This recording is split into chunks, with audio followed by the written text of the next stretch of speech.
ಸಖತ್ ಖಾರ ಬಣ್ಣ ಮತ್ತು ರುಚಿ ಆಚಿ ಚಿಲ್ಲಿ ಪೌಡರ್. ಇವತ್ತು ಚರ್ಚೆ ನಡೀತಾ ಇದೆ. ಚರ್ಚೆನಲ್ಲಿ ವಿರೋಧ ಪಕ್ಷದ ನಾಯಕರು ಮಾತನಾಡಿದ್ದಾರೆ, ಈಗ ವಿಜೇಂದ್ರ ಅವರವರು ಮಾತನಾಡಿದ್ದಾರೆ. ಆದರೆ ಇಲ್ಲಿ ಉತ್ತರ ಕರ್ನಾಟಕ ಬಹಳ ಹಾವೇರಿ, ಗದಗ, ಧಾರವಾಡ, ಬೆಳಗಾಂ, ಬಾಗಲಕೋಟೆ, ಬಿಜಾಪುರ ಇದು ಒಂದು ಕಡೆ ಆದರೆ, ಮತ್ತೊಂದು ಕಡೆ ಕಲ್ಯಾಣ ರಾಜ್ಯಕ್ಕೆ ಸೇರಿರ್ತಕ್ಕಂಥ ಕರ್ನಾಟಕದ ಎಲ್ಲ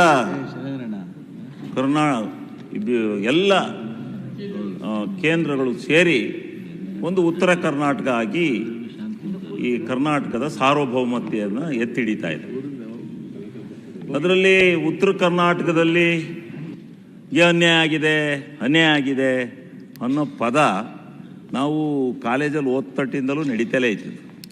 ಇದೇನು ನಿಂತಿಲ್ಲ, ಯಾರ ಕಾಲದಲ್ಲೂ ನಿಂತಿಲ್ಲ. ಇದು ನಾವು ನೋಡ್ತಲೇ ಇದ್ದೀವಿ.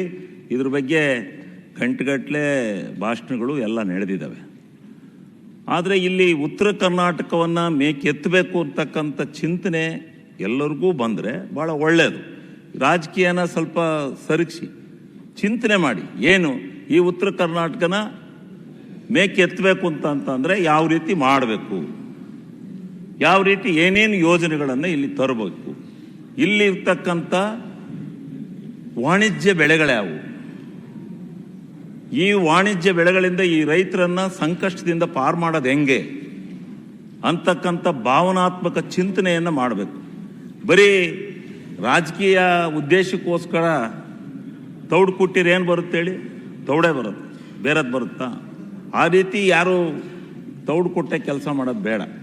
ಅಂಕಿ ಅಂಶಗಳನ್ನು ತಗೊಂಡು ಸಮಗ್ರವಾಗಿ ಈ ಉತ್ತರ ಕರ್ನಾಟಕವನ್ನು ಆತ್ಮಸಾಕ್ಷಿಯಾಗಿ ಅಭಿವೃದ್ಧಿ ಮಾಡ್ತಕ್ಕಂಥ ನಿಟ್ಟಿನಲ್ಲಿ ಪ್ರಾಮಾಣಿಕ ಪ್ರಯತ್ನ ಆಗಬೇಕು ಅಂತಕ್ಕಂಥದ್ದು ನನ್ನ ಅಭಿಲಾಷೆ. ಬಹುಶಃ ಕಲ್ಯಾಣ ಕರ್ನಾಟಕಕ್ಕೆ ಅವತ್ತು 371 ಜಯನ ತರದೇ ಹೋಗಿದ್ರೆ ಬಹುಶಃ ಇನ್ನೂ ಬಹಳ ಅಧೋಪತನದಲ್ಲಿ ಆ ಭಾಗ ಇರ್ತಾ ಇತ್ತು ಉತ್ತರ ಕರ್ನಾಟಕದಲ್ಲಿ. ಅದನ್ನು ತಂದಂಥ ಪುಣ್ಯಾತ್ಮರಿಗೆ ನಾವು ಶ್ಲಾಘನೆ ಮಾಡಬೇಕು. ಅದನ್ನು ತಂದು ನಿಜವಾಗ್ಲೂ ಒಳ್ಳೆ ಕೆಲಸವನ್ನು ಮಾಡಿ ಇವತ್ತು ಆ ಉತ್ತರ ಕರ್ನಾಟಕದಲ್ಲಿ ಆ ಭಾಗದಲ್ಲಿ ಭಾಳ ವ್ಯವಸ್ಥಿತವಾಗಿರ್ತಕ್ಕಂಥ ಜೀವನವನ್ನು ನಡೆಸಲಿಕ್ಕೆ, ಅಭಿವೃದ್ಧಿಯನ್ನು ಕಾಣಲಿಕ್ಕೆ ಸ್ವಲ್ಪ ಮಟ್ಟಿನ ಪ್ರಾಮಾಣಿಕ ಪ್ರಯತ್ನ ನಡೆದಿದೆ. ಈ ಉತ್ತರ ಕರ್ನಾಟಕವನ್ನು ಅಭಿವೃದ್ಧಿಪಡಿಸಬೇಕಾದ್ರೆ ಮೊದಲು ನಾವು ನೀರಾವರಿಯನ್ನು, ಈ ಕಬ್ಬು ಬೆಳಿಬೇಕಾದ್ರೆ ನೀರು ಬೇಕು, ನೀರಾವರಿಯನ್ನು ಅಭಿವೃದ್ಧಿಪಡಿಸ್ತಕ್ಕಂಥ ನಿಟ್ಟಿನಲ್ಲಿ ಭಾಳ ವರ್ಷಗಳಿಂದ ಚರ್ಚೆ ಆಗಿದೆ. ಯಾವ್ಯಾವ ಯೋಜನೆಗಳನ್ನು ಕಾರ್ಯಗತ ಮಾಡಿದರೆ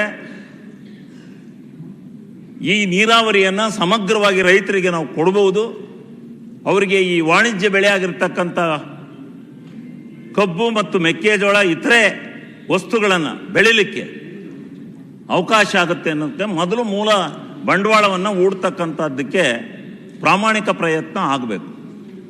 ಆ ಪ್ರಾಮಾಣಿಕ ಪ್ರಯತ್ನವನ್ನು ಇವತ್ತು ಈಗಾಗಲೇ ಎಲ್ಲನೂ ವಿರೋಧ ಪಕ್ಷದಲ್ಲಿ ಆ ಕಡೆ ಕೂತಿರೋರು ಈ ಕಡೆ ಕೂತ್ಕೊಂಡು ಈ ಕಡೆಗೆ ಹೇಳೋದಲ್ಲ. ಈಗ ಕಳಸಾ ಬಂಡೂರಿ ಯೋಜನೆ ಅದು ಯಾವ ಹಂತದಲ್ಲಿ ನಿಂತಿದೆ?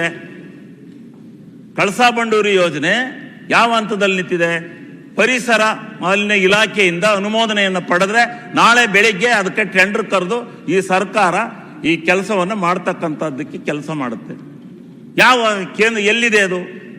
ಆ ಯೋಜನೆಗೆ ಅನುಮತಿಯನ್ನು ಕೊಡ್ತಕ್ಕಂಥದ್ದು ಎಲ್ಲಿದೆ? ಕೇಂದ್ರ ಸರ್ಕಾರದಲ್ಲಿದೆಯಾ, ರಾಜ್ಯ ಸರ್ಕಾರದಲ್ಲಿದೆಯಾ? ಇದಕ್ಕೆ ನೀರಾವರಿ ದುಡ್ಡು ಕೊಡಲಿಲ್ಲ, ನೀರಾವರಿಗೆ ಹಣ ಕೊಡಲಿಲ್ಲ ಅಂತೇಳಿ ನಾವು ಬರೀ ಸಂತೆ ಭಾಷಣ ಮಾಡಿಕೊಂಡು ಹೋದ್ರೆ ಕಳಸಾ ಬಂಡೂರಿ ಆತ ಎದ್ದೇಳಿ ಇಡೀ ಕರ್ನಾಟಕದಲ್ಲಿ ಆ ಕರ್ನಾಟಕ ಈ ಕರ್ನಾಟಕ ಬಿಡಿ, ಸಮಗ್ರವಾದ ಕರ್ನಾಟಕದಲ್ಲಿ ಕಳಸಾ ಬಂಡೂರಿ ಅಂತ ಒಂದು ಮಹಾ ಯೋಜನೆ, ಪಾಪ ನಮ್ಮ ಕೋನ್ ರೆಡ್ಡಿ ಅವರೆಲ್ಲ ಎಷ್ಟು ವರ್ಷಗಳ ಕಾಲ ಈ ಯೋಜನೆಗೋಸ್ಕರ ಪ್ರಯತ್ನ ಪಟ್ಟು ಹೋರಾಟ ಮಾಡಿದ್ರು. ಇವಾಗ ಒಂದು ಹಂತಕ್ಕೆ ಬಂದಿದೆ, ಸರ್ಕಾರ ಬದ್ಧವಾಗಿದೆ.